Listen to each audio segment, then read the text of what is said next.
The D4vd dossier just cracked wide open, 17 secret grand jury days, a dismembered 14-year-old, and the one witness who might bury him forever.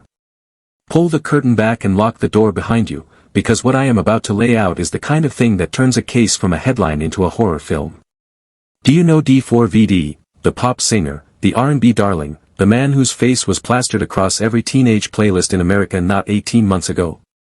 The man they used to call the next generation of romantic heartbreak music? Well, honey, the mask just fell off, and what is standing behind it is something so grotesque, so cold, so calculated, that even the seasoned reporters covering this thing are going quiet when the transcripts get read out loud. Because we finally know. We finally have the number. 17 days. 17 separate days of secret grand jury testimony in the D4vd case.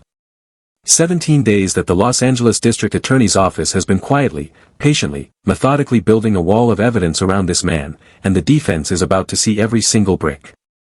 Now listen, I do not use the word buried lightly, but D4vd is about to be buried.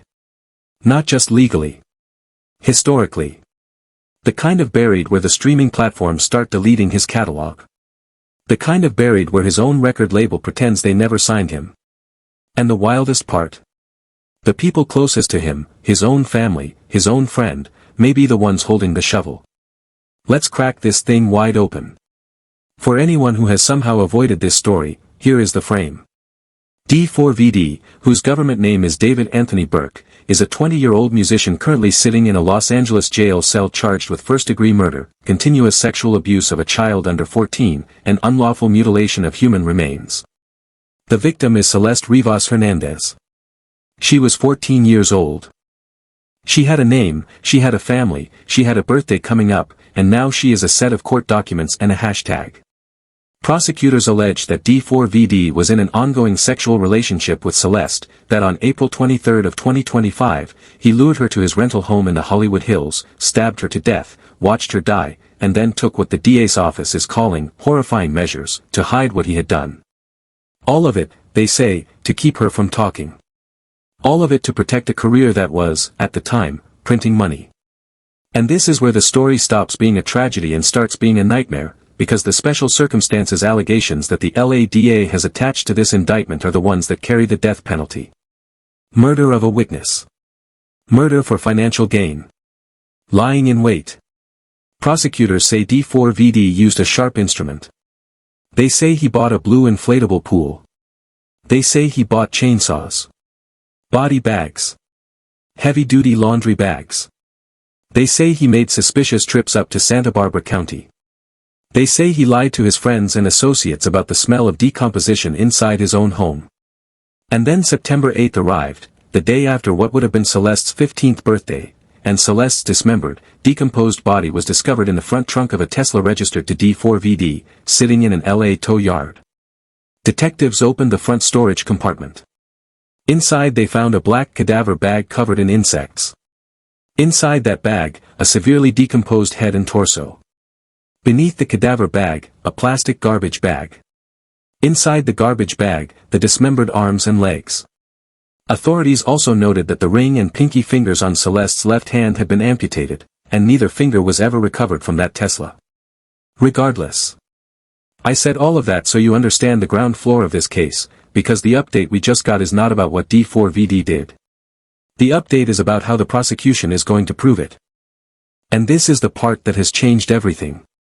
We now know, thanks to reporting from TMZ and a motion filed by private investigator Steve Fisher, that a Los Angeles judge has agreed to unseal transcripts of grand jury testimony that took place across 17 separate days.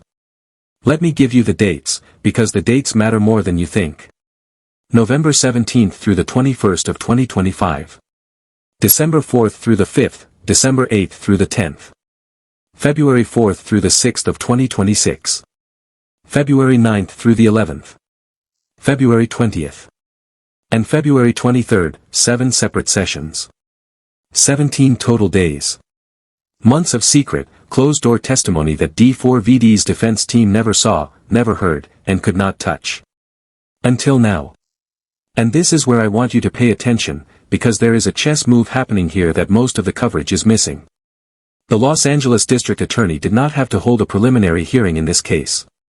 They could have taken the whole thing to a grand jury and gotten an indictment behind closed doors, a secret proceeding, no defense input, no cross-examination, boom, D4vd is charged and the public sees nothing until trial. They chose not to do that. They chose to go the preliminary hearing route, which is public, which allows the defense to cross-examine, which allows the defense to see the prosecution's strategy in real time. So why hold 17 days of grand jury testimony if you were never going to use it to indict? Because these weren't indictment grand juries. These were investigative grand juries. And that distinction, honey, is the whole story. An investigative grand jury is a prosecutor's dream weapon. You use it to subpoena witnesses who do not want to talk. You use it to lock testimony into sworn transcripts. You use it to compel documents, bank records, phone records, travel records. You use it to build a case brick by brick before the defense even knows the wall exists. And that is exactly what the LADA has been doing with D4vd for 8 straight months. Now let's talk about the timeline, because when you lay the grand jury dates over the public timeline of this case, the picture that emerges is genuinely chilling. November 2025. That is when we first got reports that D4vd was no longer cooperating with investigators. His lawyers had shut the door. That same month, a Los Angeles court sealed the LAPD medical examiner's report on Celeste and placed a security hold on the file to keep the details out of the media. And now we know, at the exact moment D4vd stopped talking and the ME report went dark, the grand jury was already meeting behind the scenes. 5 days in November. Whoever was walking into that courtroom was walking in without D4vd's team knowing who they were, what they were saying, or what they were bringing with them. December. Celeste's medical examination was completed on December 9, 2025, but the report was not made public until after D4vd's arrest. And the summary of that report, which has since been released, is one of the most clinical and devastating documents I have ever read on this show. 2 penetrating wounds to the torso. Smooth edges. Sharp force injuries. The wound in the upper abdomen penetrated her liver. The wound in her left chest penetrated the space between her ribs and disrupted the cortical surfaces of the bone itself. The bilateral upper and lower extremities showed full-thickness dismemberment. Multiple additional skin and soft tissue defects.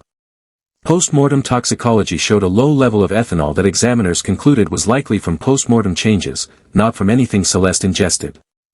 Cause of death, multiple penetrating injuries. Manner of death, homicide. And now look at the December grand jury dates. December 4th and 5th, December 8th through 10th. The autopsy findings finalize on the 9th. The grand jury is meeting on the 8th, 9th, and 10th. That is not coincidence. That is the medical examiner walking into a courtroom and locking sworn testimony into a transcript before D4vd's lawyers can breathe on it. Now February. February is where the case turns into a thriller. On January 22 of 2026, Neil Langston, reported to be a close friend of D4vd, was arrested in Montana at his mother's house, allegedly for failing to appear as a witness. The Montana PD assisted the LAPD in bringing him back to California. And then, on February 4, according to TMZ, Neil Langston walked into a Los Angeles courtroom and testified in front of that grand jury. For between 30 and 40 minutes. That is it. 30 to 40 minutes. That number matters. 30 to 40 minutes is not a case-building witness. 30 to 40 minutes is one of 3 things. Either Langston took the Fifth Amendment and refused to answer, or he provided a very narrow slice of foundational testimony, or, and this is the one that would blow this case wide open, he cut an immunity deal with the DA in exchange for exactly the testimony they needed, and no more. Let's crack this open. If Neil Langston has immunity, he can be forced to talk. He can be forced to say what he saw. He can be forced to say what he heard. He can be forced to say what D4vd told him. And if Langston was inside that Hollywood Hills rental at any point in the days after April 23, 2025, if he saw a chainsaw, if he saw a body bag, if he smelled what those neighbors smelled, he is not a friend anymore. He is a state's witness. And February is not done. Because that same month, D4vd's father, his mother, and his brother filed a petition in Texas trying to fight subpoenas that would require them to travel to Los Angeles and testify before that same grand jury. A Texas court denied the petition. And in the courtroom, Bennett Dodson, the assistant DA for Waller County, told the judge something so plain and so damning that it read like a movie script. He said, and I want to quote this so nobody thinks I am dressing it up, "I don't think it's a secret to anyone at this point that Mr. David Burke is a musician who is quite famous. And this matter concerns a car that was registered to him at these witnesses' address here in Houston that had a dismembered decomposing body in it. I would say if a car with a dismembered decomposing body is registered to your home address, that is something you should expect to be questioned by the authorities about." That is a Texas prosecutor telling a Texas judge, on the record, that D4vd is the target of a murder investigation and that his family is going to answer questions whether they want to or not. That is a line that ends careers. That is a line that ends families. Listen. I have been covering cases like this one for a long time, and I want to explain to you why the unsealing of these 17 days of transcripts is not just a legal footnote. It is a live grenade with the pin pulled. For the prosecution, those transcripts are gold. Every witness who testified in that grand jury is now on the hook. Their words are locked in, under oath, in ink. If they get on the stand at the preliminary hearing on July 21st and say a single syllable that differs from what they said in that grand jury room, the DA can whip out the transcript and impeach them in front of the judge. That is the whole point of an investigative grand jury. You lock the reluctant. You lock the terrified. You lock the ones who might go wobbly under defense cross-examination. But, and here is where this gets interesting, the defense is about to get every single one of those transcripts too. Which cuts both ways. Because if any of those grand jury witnesses said something even slightly inconsistent, even slightly favorable to D4vd, even slightly off narrative, the defense is going to build their entire cross-examination strategy on those pages. They are going to sit with a highlighter and a pot of coffee for weeks and dissect every comma. They are going to know what the prosecution knows. They are going to know who the prosecution is calling. They are going to know how the prosecution intends to sequence the story. This is why the private investigator Steve Fisher, the same investigator who has been tracking this case from the property side because his client owns the Hollywood Hills rental where D4vd was reportedly staying, posted on X that we are now only 10 days away from the preliminary hearing, and, in his words, 10 days away from D4vd understanding he will never experience freedom again for as long as he lives. Fisher also predicted that this case will never see a trial. His theory is that D4vd will accept a plea shortly before trial to prevent the most gruesome details from ever being aired in open court. And I have to be honest with you, I think Fisher might be right.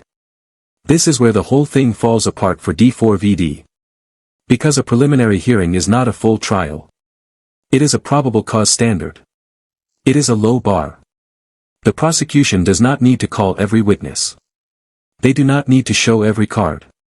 Sources close to the case say the DA expects the preliminary hearing to last no more than 3 days. 3 days of witnesses.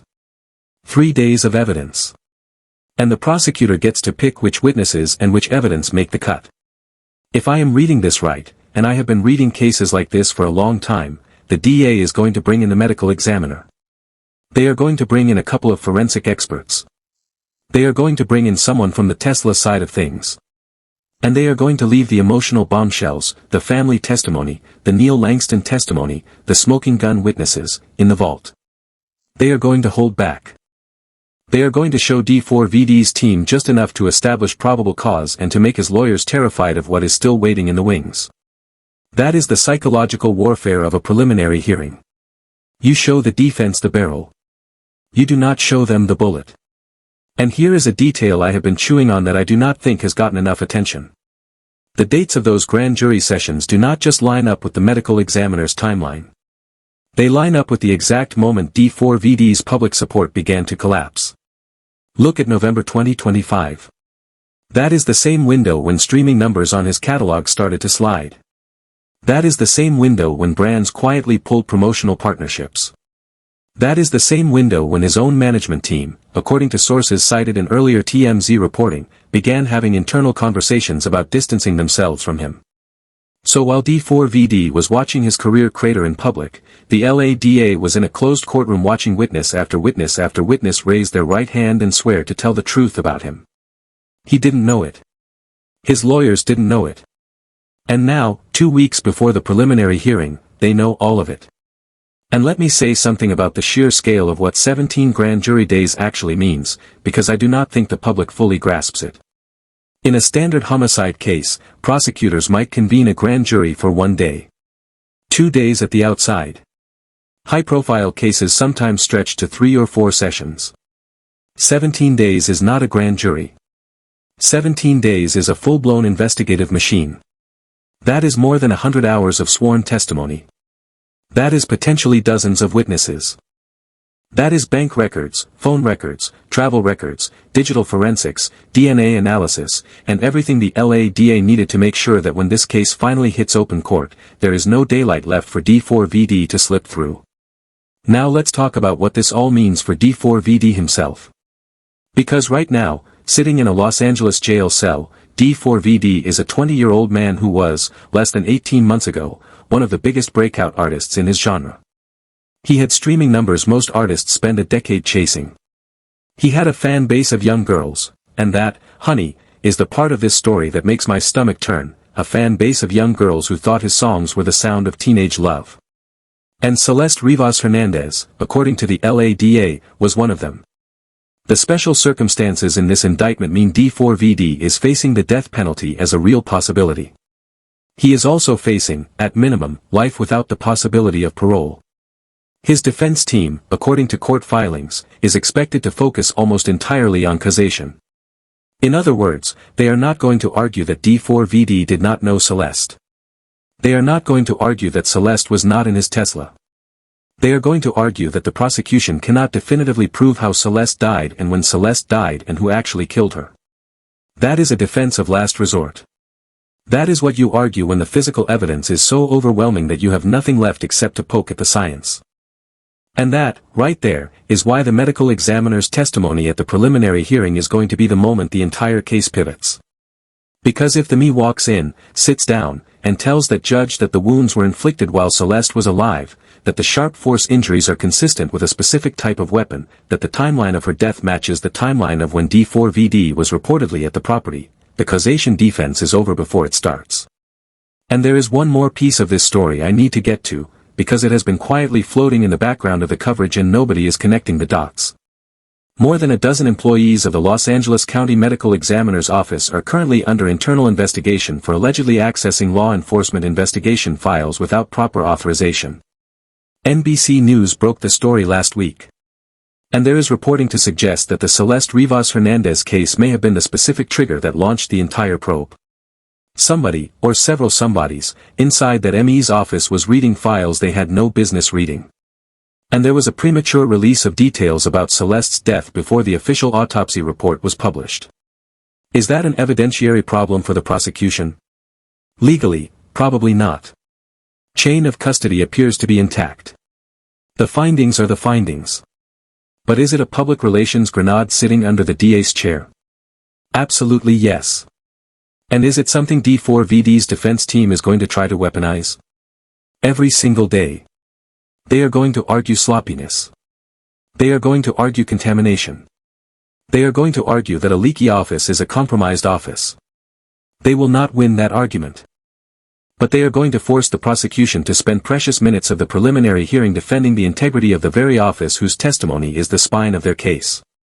This is stupidity dressed in a suit, and I mean that with my full chest. In the biggest homicide case Los Angeles has seen in years, the one office that had to be airtight was the one office that sprung a leak. And the leak was not a rogue reporter. The leak was internal. The leak was more than a dozen employees allegedly logging into files they were never authorized to touch. The Los Angeles County ME's office had one job in the highest-profile homicide case of the year and they could not keep their own employees off the file. That is a scandal on top of a scandal. Regardless. 10 days out from the preliminary hearing. 17 days of secret grand jury testimony about to be handed over. A friend who may or may not have flipped. A family that lost the fight to stay out of the courtroom. A medical examiner's office under internal investigation. A defense team pinned to a causation argument that is going to shatter the moment the meat takes the stand. And a 20-year-old former pop star sitting in a jail cell, listening to his own catalog get quietly deleted from playlists that used to belong to him. This one, he earned every second of it. Every subpoena. Every transcript. Every insect on that cadaver bag. Every finger they never found. Every day between now and the day a judge tells him he is going to die inside a cell.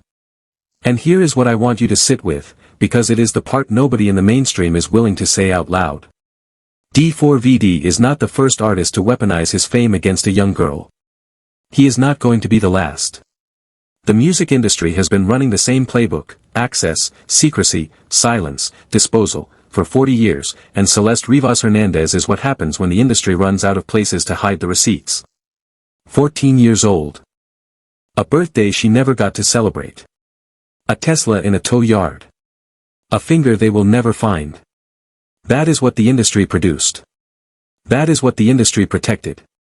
And that is what the industry is now, finally, going to have to answer for in open court. I want to hear from you. Do you think D4vd takes the plea, or does he roll the dice with a jury? Do you think Neil Langston walked into that grand jury with immunity, or do you think he took the fifth?